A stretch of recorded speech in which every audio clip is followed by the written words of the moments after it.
Hey, what's up, everyone? So we're diving into XRP today, and oh my gosh, I had to start with this absolutely wild story. The crypto brothers just dropped this bombshell. They're saying XRP is setting up exactly like Amazon did, and we're talking about a potential $200 explosion here, people. Here's the crazy part that blew my mind. Remember Amazon after the dot-com crash? That stock just sat there doing absolutely nothing for like 3,800 days straight. We're talking from 2000 all the way to 2010, 10 whole years of just waiting. But here's where it gets interesting. During all that sideways action, Amazon was quietly building this massive foundation underneath, creating what chart nerds call a perfect cup and handle pattern.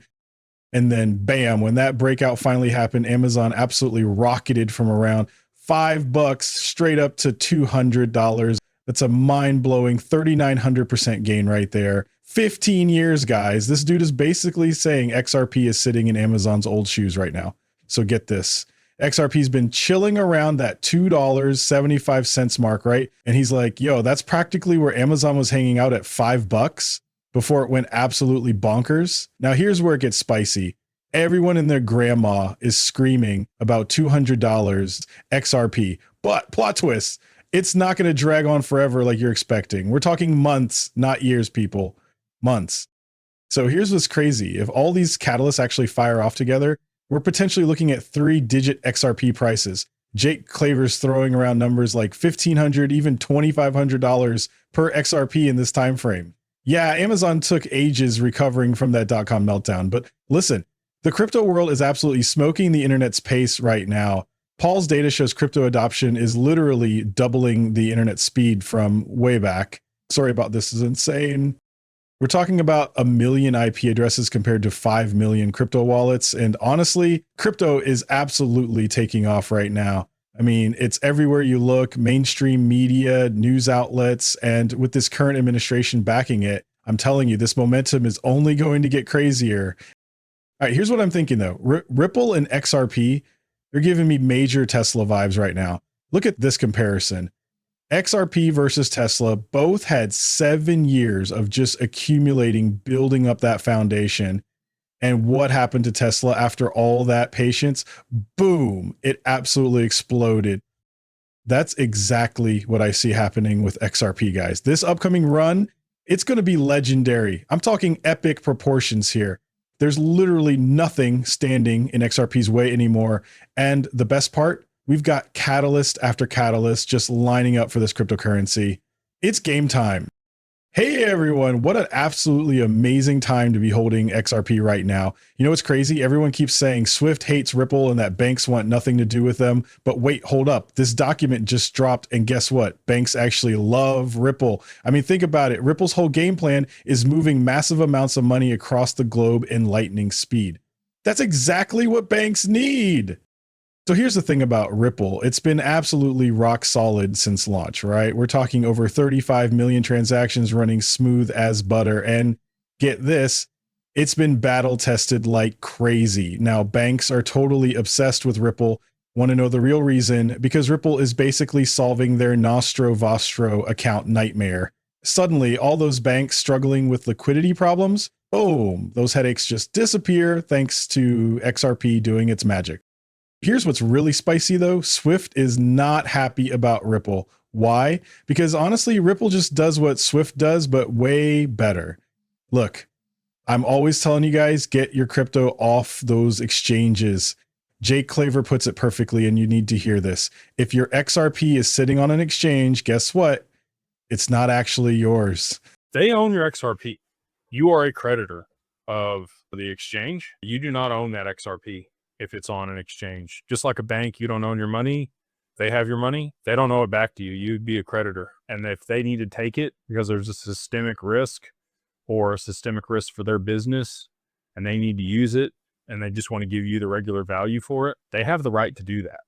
I guarantee you there's provisions in their contract that you signed when you started to participate on their platform where they can rug you. They can take your asset, especially Coinbase. They didn't pay out anybody's Bitcoin Cash when that happened. It still hadn't paid out people's Songbird. I know Fred Rustipoli's still in a lawsuit with him over that. So just be aware of that. Like if you don't have it in your wallet separate off of an exchange, you're exposed to whatever they want to do.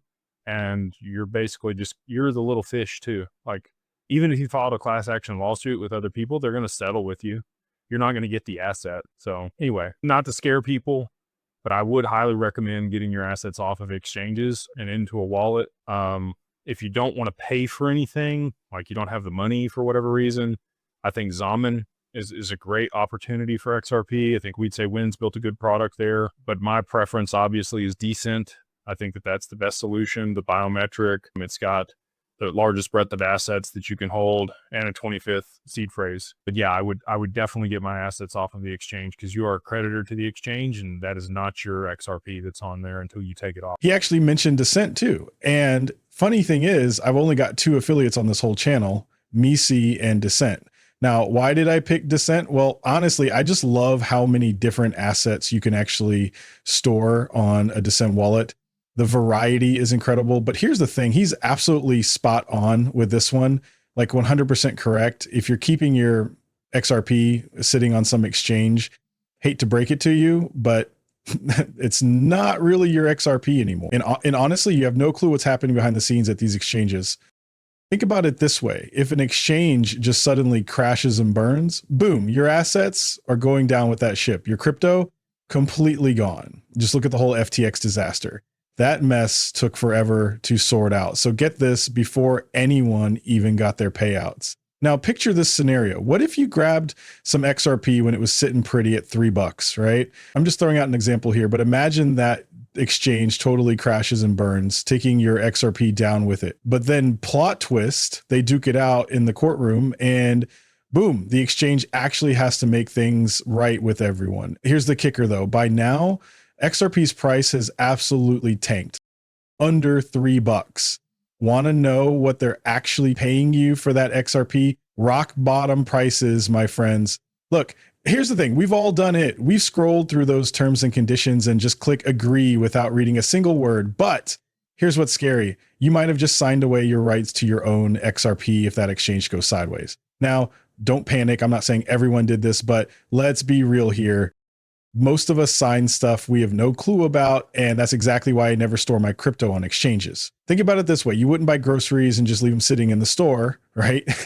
Same logic applies to your crypto. Don't leave it sitting on those exchanges. And get this, the National Cryptocurrency Association just dropped some eye-opening numbers. 55% of Americans who don't own crypto say researching it feels totally overwhelming. Even crazier, 70% say they desperately need more trustworthy information before they'll even consider jumping in.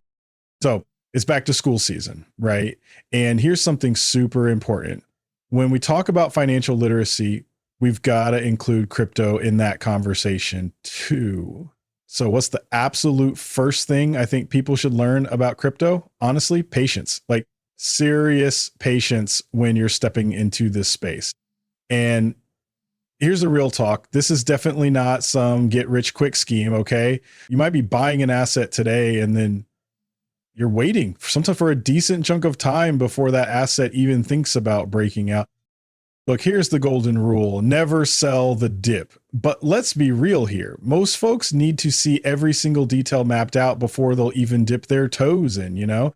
When crypto first caught my attention, I went full YOLO mode without hesitation. I'm thinking, dude, people are absolutely printing money left and right, and I'm definitely getting my piece of this pie. I bothered researching anything? That was my first massive mistake. I became this crazy meme coin hunter, bouncing from one shiny object to another, getting absolutely demolished every single time. Finally, reality smacked me in the face. I had to completely rewire my brain. Instead of gambling on random coins, I started hunting for legitimate assets with actual substance behind them. That's the exact moment XRP entered my world and changed everything. Fun fact, the daily NASDAQ is constantly watching companies that raise capital specifically for crypto purchases. They really don't want regular folks getting into crypto, right? They're still pushing this whole story that you're going to lose everything in crypto. Oh, it's too volatile. Run away from crypto as fast as you can. Go back to your safe little traditional stocks. But here's the thing. You just can't stop what's happening anymore. The big institutions, they've discovered this space and now they want all of it. That's literally what we're seeing unfold right now. And NASDAQ, yeah, they're not exactly thrilled about this whole situation. But get this, there's crazy story in the article about a Bitcoin wallet that's been sitting there completely untouched, holding around 479 Bitcoin. We're talking $53 million worth. And after almost 13 years of radio silence, it suddenly came back to life Thursday morning. I mean, are you paying attention to what's happening here, people? So check this out. The ETFs are absolutely crushing it right now, pulling in serious cash with 2 days straight of $300 million flowing in. Pretty wild, right? But here's where it gets interesting. While all this fresh money is pouring into Bitcoin ETFs, guess what's happening behind the scenes? Those old school Bitcoin veterans, yeah, they're actually cashing out. They're taking their profits and saying, see you later to Bitcoin. But wait, don't think they're leaving crypto entirely. No way. These guys made bank in this space. So they're definitely sticking around. They're just moving their money somewhere else, you know?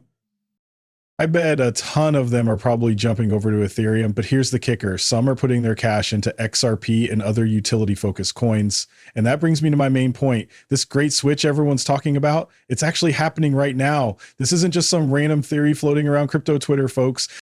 There's this whole thing happening right now that you're seeing in official documents, and it's pretty wild. The biggest companies in the world, they're literally preparing for a massive shift to blockchain-based money. And get this, governments are totally on board. This switch is actually happening. People were talking about ditching our current financial setup for something completely digital, completely new. And here's the crazy part. It's not some future fantasy. This transformation is unfolding right before our eyes right now. Some of the big banks, they're already making moves on this transition.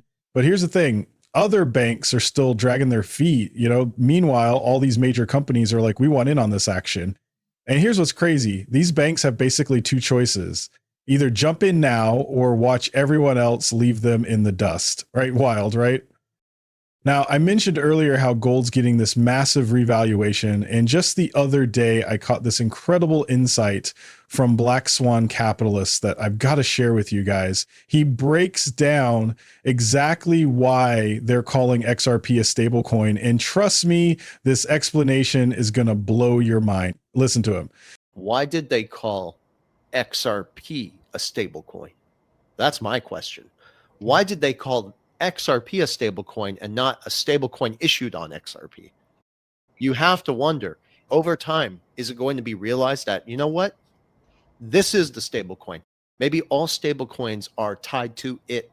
So it's ultimately the stablecoin of all stablecoins.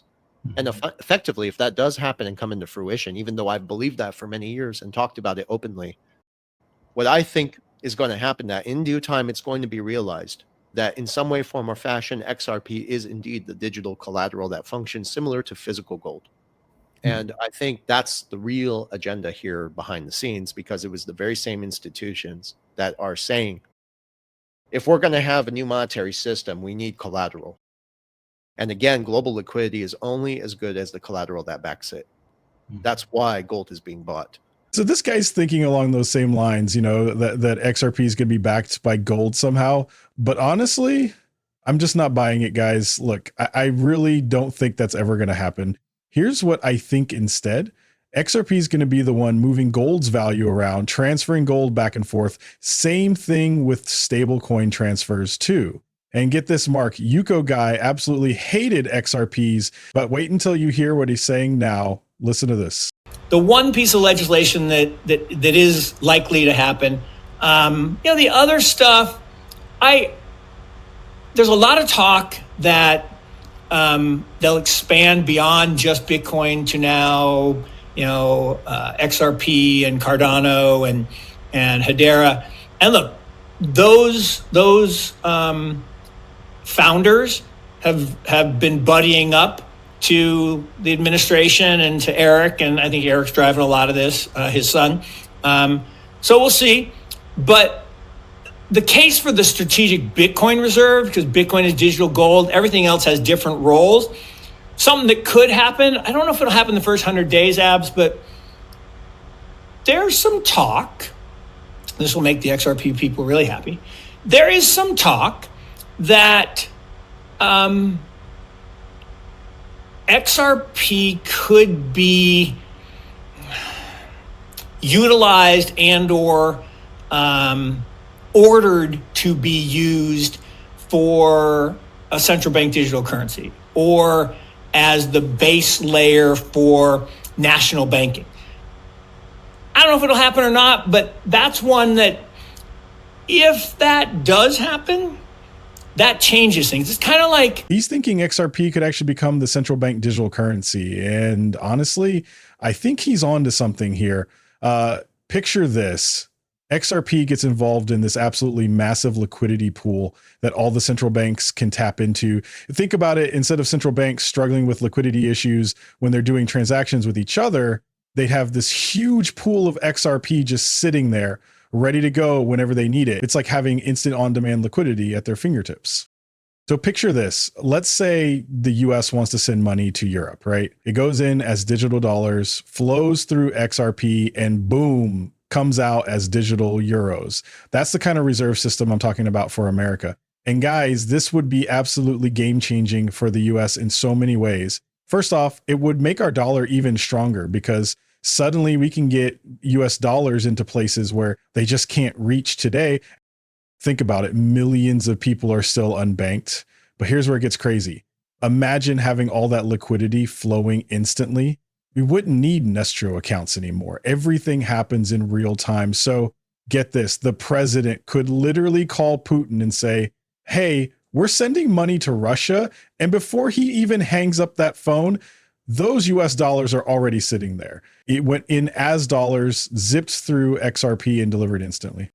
So whether it's the ruble or whatever currency Russia's rolling with these days. And yeah, we're hearing all this buzz about a BRICS currency. Here's the thing. It honestly doesn't even matter. Why? Because XRP can literally move any value around the globe. That's exactly why it doesn't need gold backing it up. But let's be real, it's not going to become a central bank digital currency either.